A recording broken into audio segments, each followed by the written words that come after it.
Por que regimes totalitários e totalitaristas tendem a desgostar da família enquanto uma unidade, né? Bom, eu estou falando isso pensando na atitude do Napoleão, que é este porco, neste capítulo 3, que no capítulo 3 pega os filhotes de Jesse e Florzinha, 7 cãezinhos robustos, e decide criá-los, educá-los, né? É claro que ele tem um objetivo mais imediato, mas há aqui um fato bem importante nessa sociedade que se quer total, né? Bom, mas antes de continuar, eu te peço que você se inscreva no canal, se você não é inscrito. É muito interessante ver que eu tenho 650 inscritos no canal e eu vou olhar nas estatísticas, espectadores únicos eu tenho 2.000, 2.500 espectadores únicos.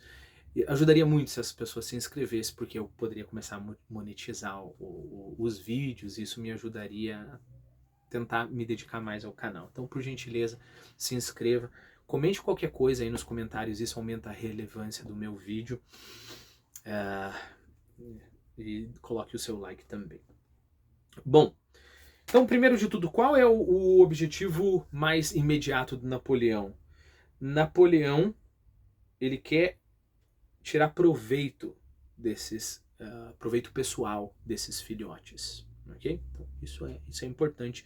O enredo aqui do nosso livro já vai revelar isso, né? Conforme nós formos avançando na leitura, você já vai ver isso.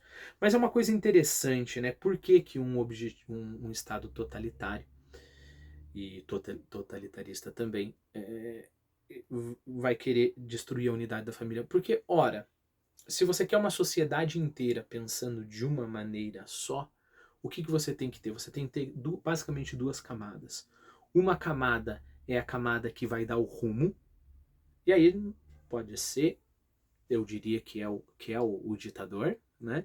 Mas, sei lá, um corpo de ideias, você pode pensar em coisas menos agressivas e menos pessimistas, né? Um corpo de ideias, um determinado desejo coletivo, etc. Então aqui você tem, quer seja uma pessoa, ou se você acredita, um corpo de ideias, e aqui todos que têm que viver na mesma unidade, de forma que todos esses sejam puxados por isso daqui, e todos podem ir para o mesmo caminho. Pode ser o caminho da felicidade, pode ser o caminho da tortura, depende do que você acha. O problema é, se você tem isso daqui, a família são unidades intermediárias, né? Porque numa família, por exemplo, eu sendo o pai da minha casa, né? Eu sendo o chefe de família, junto com a minha esposa, eu posso decidir, não, os meus filhos não vão seguir esse tipo de coisa. Aqui na minha casa nós não vamos acreditar nisso. E isso pode causar problemas para a ideologia maior, ok? Que se pretende única. Então, quanto mais você consegue isolar os indivíduos, ou fazer associações intermediárias que estejam subordinadas à ideologia única, melhor.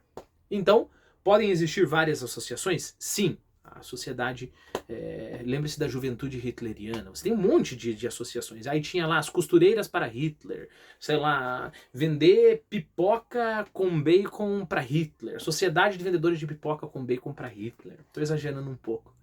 Mas a ideia é, todas elas estavam direcionadas e guiadas pela ideologia maior, ok? Quando você tem uma família em que o chefe da família não é essa ideologia maior, aí os problemas podem começar a acontecer, né?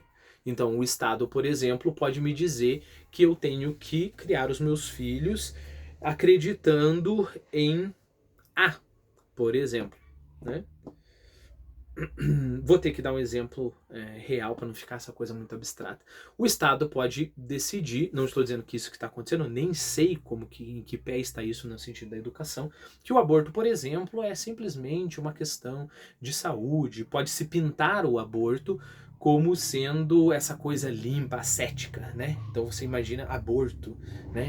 Aquele hospital tudo limpo, todo mundo com jaleco branco, né? Então aquela coisa mais impessoal e científica possível. Eu, como pai, posso decidir e ensinar que não. que o aborto é sim um assassinato, que é uma crueldade, que é sim basicamente um sacrifício, né? A conveniência particular, e lembre-se, conveniência particular é um outro jeito de falar o diabo. E a minha, né, a unidade da minha família vai entrar em conflito com essa unidade maior. Se eu quero todo mundo indo para o mesmo lugar, é claro que eu tenho que destruir todas essas unidadezinhas, né? Então perceba, para o Napoleão aqui, é importante que não existam famílias fortes. Aquela família que eu vou dar apoio, eu vou dar suporte. O que eu quero dizer com isso? Isso é interessante no tempo do Hitler, né? Eu tenho lá o meu pai, que está contra a ideologia nazista, eu vou lá e denuncio o meu pai. Por quê? Porque a família, ela foi enfraquecida, e para mim é mais importante fazer parte da juventude hitleriana do que fazer parte dessa família. É essa ideologia que é realmente a mais importante. Então, poxa, eu gosto do meu pai, mas, né, tenho que decidir, então eu vou denunciar o meu pai. Se por um outro lado eu tenho um amor profundo pela minha família, eu posso até, vamos supor, não, acredito no Hitler, acredito que ele tá fazendo algo importante, sei lá o quê, mas é o meu pai, é a minha família. Então eu vou acabar traindo essa ideologia maior, ok? Então lembre-se, o enfraquecimento desses grupos que podem ser independentes desta ideologia maior, né? Isso é muito perigoso para qualquer regime totalitário.